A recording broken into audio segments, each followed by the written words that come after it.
Aku melihat ada 7 orang anak kecil yang keluar dari dalam sumur. Aku kaget dan langsung sadar kalau ini pasti bukan manusia nih. Mereka menoleh ke arahku dan mulai menghampiriku. Aku terdiam dan ketakutan, namun aku berusaha untuk tetap berani. Kuperhatikan ketujuh anak itu dan mereka ternyata tidak memiliki filtrum atau cekungan kecil yang ada di antara bibir dan hidung.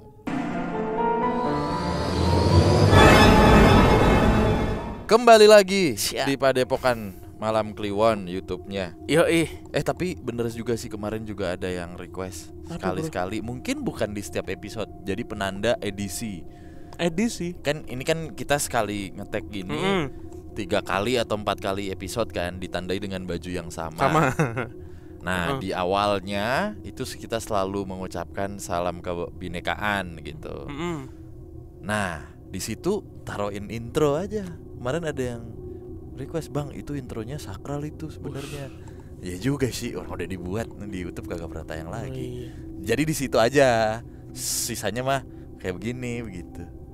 Habis itu si intro mau di mana nih berarti? Di episode sebelum ini berarti. Di setiap awalan edisi. Oh, paham. Ya, nggak usah di setiap video. video. Siap. Ya bisa diatur lah itu mah. Request teman-teman pokoknya yang bisa kita bisain, yang enggak mah ya kita minta maaf gitu. Oke. Assalamualaikum warahmatullahi wabarakatuh. Halo Mas Bimo dan Mas Danu, aku Nocha. Cerita kali ini ku dapat dari nenek sepupuku, yaitu Eyang Tini. Untuk mempermudah penceritaan, aku menggunakan sudut pandang orang pertama, yaitu Eyang Tini sebagai aku. Jadi bayangkan ini Eyang Tini yang berbicara berarti. Dulu aku pernah tinggal di sebuah rumah yang berada di perkampungan yang mohon maaf agak kumuh, di Surabaya. Di depan rumah aku ini terdapat sebuah sumur bersama yang digunakan para warga untuk memperoleh air, untuk mandi, memasak, bahkan untuk minum. Aku sendiri terkadang juga terpaksa menggunakan air sumur tersebut ketika air PDAM sedang mati atau tidak mengalir. Rumah ini adalah bangunan 2 lantai. Dikarenakan keterbatasan luas tanah, kamar mandi di rumah ini dibangun di lantai 2 bersama sebuah kamar yang jarang ditempati karena diperuntukkan untuk tamu. Rumahku ini dapat dibilang cukup angker. Akan aku ceritakan beberapa cerita menyeramkan yang terjadi di rumah ini. Pada suatu hari, adik laki-laki aku diajak suamiku yang seorang tukang bangunan untuk bantu pekerjaannya. Waktu itu ada pekerjaan untuk memperbaiki rumah langganan suamiku. Dan daripada mengajak orang lain, lebih baik suamiku ngajak adik iparnya. Singkat cerita, esok harinya setelah ditunggu sampai jam 7 pagi, adik laki-laki aku ini gak kunjung datang. Padahal dia sudah berjanji untuk datang jam 5 pagi. Karena sudah terlambat, aku dan suami memutuskan untuk jemput ke rumah orang tuaku yang hanya berjarak 1,5 kilometer dari rumahku dengan mengendarai motor Honda S90 kesayangan. Begitu kami sampai di rumah orang tuaku, ternyata adik laki-laki aku ini ada di rumah. Dan kondisinya udah bangun, bahkan siap. Aku pun memarahi dia karena dia tidak datang ke rumah jam 5 seperti yang dijanjikan.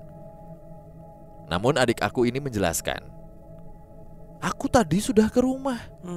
Aku lihat Aan duduk main gitar di depan rumah. Tapi ada orang berbadan sangat besar dan hitam duduk di samping Aan. Dan ada juga beberapa anak kecil yang ikut nari-nari melihat Aan main gitar. Ya aku takut, jadinya aku pulang aja nunggu dijemput." Mendengar hal itu, aku kaget. Aan ini adalah anakku semata wayang. Dia memang hobi begadang. Bahkan seringkali dia baru tidur setelah matahari baru terbit. Aku emang tahu jam 5 pagi Aan anakku itu memang masih main gitar di depan rumah, di atas bangku panjang yang terbuat dari bambu di dekat sumur itu. Singkat cerita, suami dan adikku pun berangkat bekerja dan aku menunggu di rumah orang tuaku bersama kakak dan adikku yang lainnya. Di lain waktu, keponakanku, anak dari adikku, menginap di rumah. Dia sering dipanggil adik karena pada saat itu dia adalah keponakan paling muda di keluarga besarku. Saat itu adik masih duduk di bangku sekolah dasar. Adek ini memang beberapa kali nginep di rumahku, dan sebelumnya gak ada masalah. Namun pada hari itu berbeda. Saat malam adek ingin buang air besar. Kebetulan kamar mandi hanya ada di lantai 2, sehingga kalau ada kebutuhan untuk ke kamar mandi harus naik ke lantai 2, karena di lantai 1 gak ada. Adek pun naik sendirian. Sebelumnya aku sudah ngingetin, kalau mau naik ke lantai 2 buat ke kamar mandi, bilang ya, nanti aku temenin. Tapi malam itu entah adek berusaha berani atau memang sudah tidak tahan sehingga aku gak dibangunkan, dan malah naik ke lantai 2 sendirian. Gak lama kemudian aku terbangun mendengar suara berisik yang berasal dari adek yang terburu-buru nurunin tangga untuk turun. Tangga ke lantai 2 ini memang dibuat dari kayu sehingga cukup berisik kalau dinaiki atau dituruni. Sampai di bawah, kulihat adek pucat pasi. Aku berusaha nanyain, apa yang terjadi? Kenapa sampai pucat gitu? Tadi aku mau ke kamar mandi, Bude. Tapi baru nutup pintu, aku dengar ada suara manggil namaku. Suaranya berat, Bude. Aku takut, langsung turun ke lantai 1. Si adek cerita begitu. Adek pun memutuskan untuk menahan keinginan buang airnya sampai subuh. Dan tepat saat subuh, adek minta diantar pulang. Dan si adek ini buang airnya di rumahnya sendiri. Di satu waktu yang lain, anakku Aan pernah pergi ke kamar mandi itu sendirian di tengah malam. Waktu itu kebetulan anakku sedang sendirian di rumah, karena aku dan suamiku ada urusan ke rumah saudara dan nginap. Aan memang seringkali tinggal sendiri di rumah dan sudah terbiasa. Waktu Aan masuk ke kamar mandi, tidak ada hal aneh yang terjadi. Dia buang air besar di WC jongkok yang ada di kamar mandi itu. Lagi enak-enaknya buang hajat, Aan melihat ke arah tembok yang ada di sisi kanannya. Sepanjang tembok itu muncul darah yang mengalir dari langit-langit. Darah itu berwarna merah gelap dan sangat banyak. Saking banyaknya, seluruh tembok di sisi kanan itu tertutup penuh oleh darah itu, dan bahkan sampai tergenang di lantai. Aan buru-buru bersihin diri dan segera melarikan diri dari kamar mandi itu. Bahkan Aan memutuskan untuk pergi dari rumah ke tempat dia biasa nongkrong sama teman-temannya. Kejadian yang satu ini ku alami sendiri, dan menurutku sampai saat ini aku masih gak habis pikir dengan kejadian ini.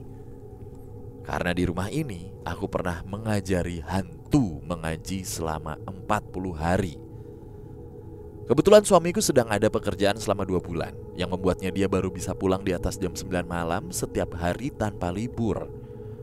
Waktu itu selepas maghrib dan sebelum isya, aku sedang duduk-duduk di depan rumah, di bangku panjang yang terbuat dari bambu itu. Kebetulan hari itu sepi, tidak ada orang satupun yang melintas. Ketika aku melihat ke arah sumur di depan rumah, aku melihat ada 7 orang anak kecil yang keluar dari dalam sumur. Aku kaget dan langsung sadar kalau ini pasti bukan manusia nih. Mereka menoleh ke arahku dan mulai menghampiriku. Aku terdiam dan ketakutan, namun aku berusaha untuk tetap berani. Kuperhatikan ke-7 anak itu dan mereka ternyata tidak memiliki filtrum atau cekungan kecil yang ada di antara bibir dan hidung. Salah satu dari ke-7 anak itu mendekat dan berkata, "Bu, kami mau diajari mengaji." Aku ini seorang guru ngaji juga, selain seorang perias pengantin dan tukang potong rambut. Mendengar permintaan itu, meskipun aku tahu kalau mereka bukan manusia, aku merasa ini adalah sebuah panggilan dari Tuhan. Aku pun menyanggupi dan mempersilahkan mereka masuk. Aku pun mengajari mereka. Selama 1 jam aku mengajari mereka ngaji. Dan sekitar jam 8:30 malam mereka pamit pulang. Mereka keluar rumah dan kembali masuk ke dalam sumur. Hal ini terjadi setiap hari selama 40 hari. Mereka belajar mengaji padaku sampai 40 hari lamanya. Di hari ke-40 mereka berpamitan dan sekaligus berterima kasih karena udah diajarin ngaji. Anak-anak misterius ini berkata bahwa mereka tidak akan lagi usil dan mengganggu orang-orang di sekitar sumur itu. Mereka juga berkata kalau mereka tidak akan keluar lagi dari dalam sumur. Memang beberapa kali ketika ada orang melintasi area sumur ini, sering merasa tersandung sesuatu. Menurut anak-anak misterius itu, ulah mereka itu, mereka emang suka iseng menjegal kaki orang-orang yang lewat di depan sumur tanpa ngucapin permisi. Setelah berpamitan, mereka kembali masuk ke sumur. Dan sampai aku pindah dari rumah itu, aku gak pernah lihat mereka lagi. Sekian cerita tentang rumah nenek sepupuku ini. Terima kasih Mas Bimo dan Mas Danu sudah membacakan. Kalau ada kesempatan aku akan mengirimkan cerita-cerita lainnya. Wassalamualaikum warahmatullahi wabarakatuh. Waalaikumsalam warahmatullahi wabarakatuh.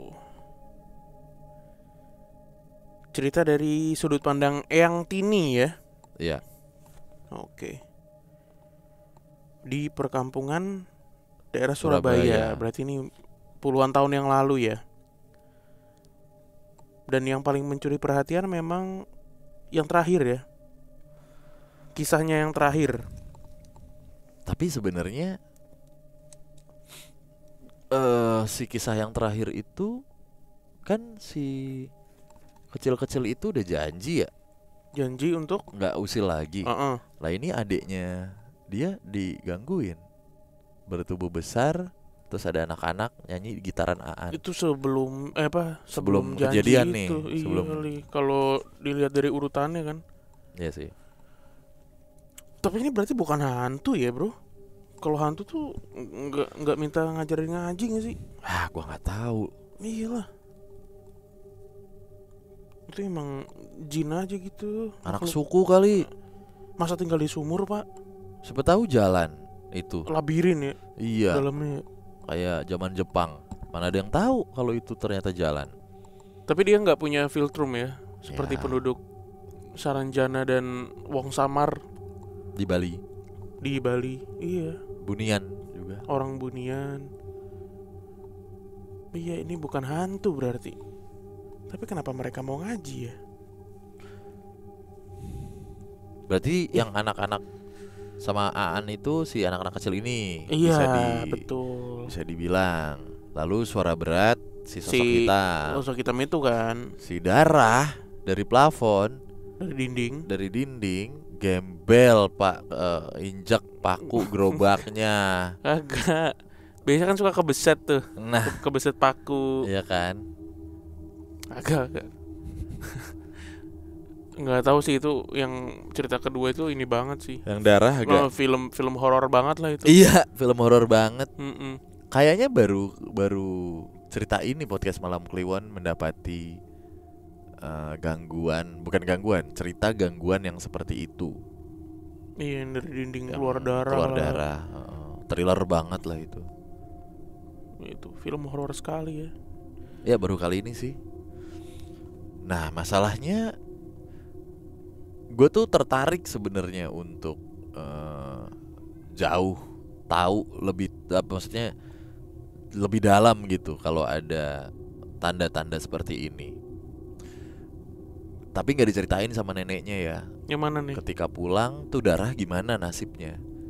Apakah hilang atau ada iya. bekasnya gitu ya? Kalau hilang, nah itu gaib tuh, bisa jadi Mm-mm. halusinasi kah gitu ya.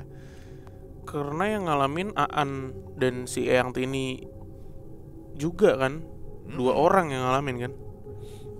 Yang darah mah Aan doang. Aan, tapi Iya. kan dia juga ngalamin tadi katanya. Iya, maksudnya gue tuh pengen detail Oh, lebih iya. tahu. Si Aan ini kan Aan doang ya. Aan. Kan ceritanya Aan ini cerita nih ke yang Mm-mm. tininya. Habis itu kan cabut Aan ke tongkrongannya kan. Gitu. Oh iya benar. Aan Pasti doang kan berarti. Dia kalau yang tini tahu, Aan ini cerita ke yang tini kan. nggak- Nah kalau gue jadi yang tini, gue akan kepo untuk ngelihat langsung lah minimal. mana dan lihat tahu. kamar mandi. Iya, jadi cerita-cerita yang meninggalkan bekas kayak darah dan lain-lain tuh seperti apa gitu. Kalau rambut ijuk kan disapu, ada lagi disapu, ada lagi dibuang gitu. Terus apa lagi? Ya bau lah ya. Bercak biasa bercak. Bercak kaki tuh sampai Jejak di kaki. foto-foto. Yang waktu itu ya temen gua ya. Itu kita di Spotify juga ceritanya kan. Spotify juga tuh, ada jejak kaki pak, beneran gede jejak kakinya. Buset, dikata maling orang juga bukan itu beneran. Kakinya gede banget sih Gede itu. banget itu. Beneran orang lukis juga nggak bakal gitu. Apa namanya becek gitu ya di Iya. garasinya Di garasinya. terus hilang gitu. Hilang Jejaknya gitu hilang. aja. Hilang di tembok. Hilang di tembok. Jadi dia di tembok gitu. Gede Pak, gede banget jejak kakinya. Dan jejak kaki. Nah kalau kayak gitu kan membekas ya gitu. Kalau di film mungkin itu tadi ada jejak kakinya, kok sekarang nggak ada gitu. Nah, di film. Tapi untuk kejadian realnya, gue udah sempat melihat tuh kemarin kita. Kalau darah ini, masalahnya lu bersihin darah aja, punten ya, itu susah banget. Susah, Pak. Baunya juga ninggal lama kan. Iya. Apalagi dia bilang darah yang dari dinding itu sampai menggenangi kan. Iya. Agak PR tuh kalau beneran ada. Gini dah, lo nepok nyamuk, set lo gituin, entah di bidang ini atau di lantai, kayak butuh extra effort buat bersihin kan. Apalagi nih dari dinding atas ke bawah dan menggenang. Penasaran aja begitu. Ya udah. Ya. Oke lah. Oke. Siap. Terima kasih teman Kliwon yang sudah menonton dan subrek. Jangan lupa di like video ini, ya, komen, terus dengerin kita juga di Spotify. Betul. Terima kasih. Salam olahraga.